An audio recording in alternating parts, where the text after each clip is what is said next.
Salam sejahtera para dewan juri, saya adalah Nadia Revina Lesmana. Dan saya Tommy Nugraha Salim. Kami dari tim Greentek akan melakukan presentasi dengan judul penelitian kami, yaitu penggunaan sistem sonar dan machine learning untuk mendeteksi objek di bawah air. Mari kita mulai.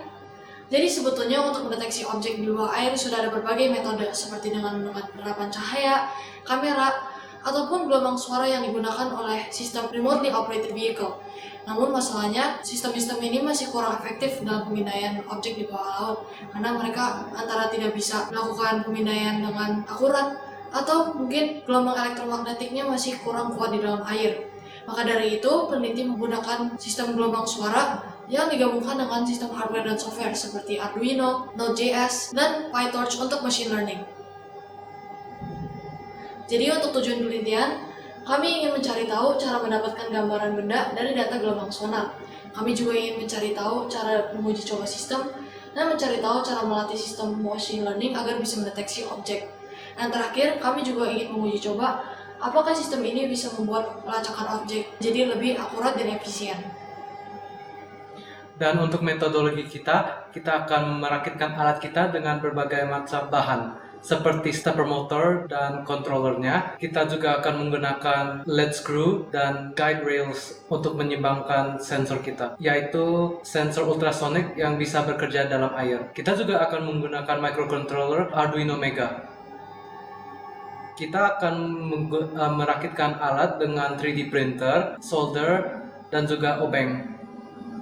Prosedur kita adalah kita pertama-tama akan merancangkan desain, kita juga akan mengumpulkan bahan, dan akhirnya merakitkan alat dengan mencetakkan bahan 3D printing, memasangkan kabel, dan memprogramkan Arduino, proses utama, serta user interface yang akan memberikan kontrol kepada pengguna.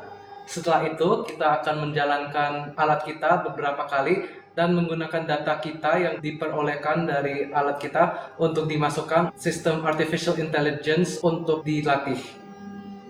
Ini prosedur alat kita sebagai flowchart. Ini juga hasil kita.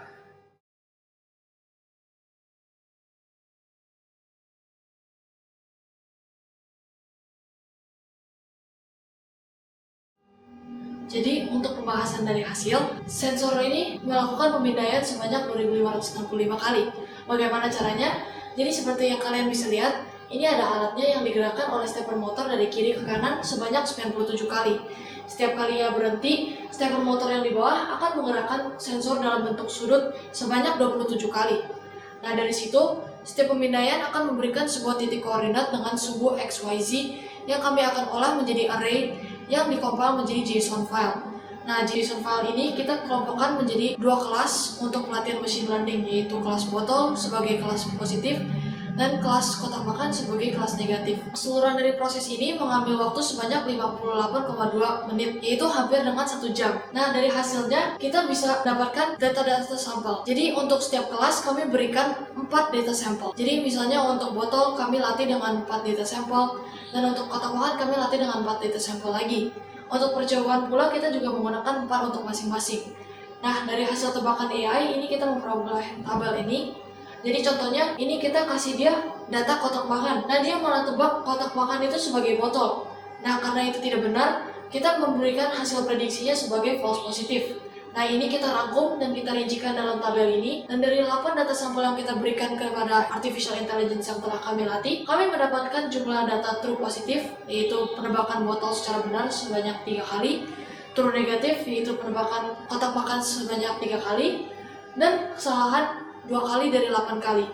Nah, ini kami masukkan ke dalam rumus confusion matrix dan F1 score untuk memperoleh tingkat akurasi sebanyak 75%, dan tingkat presisi dan perolehan sebanyak 75%. Akhirnya untuk menyimpulkan ini semua, kami mendapatkan bahwa efisiensi alat mungkin masih kurang karena pemindaian satu objek saja bisa mengambil waktu sebanyak hampir 1 jam.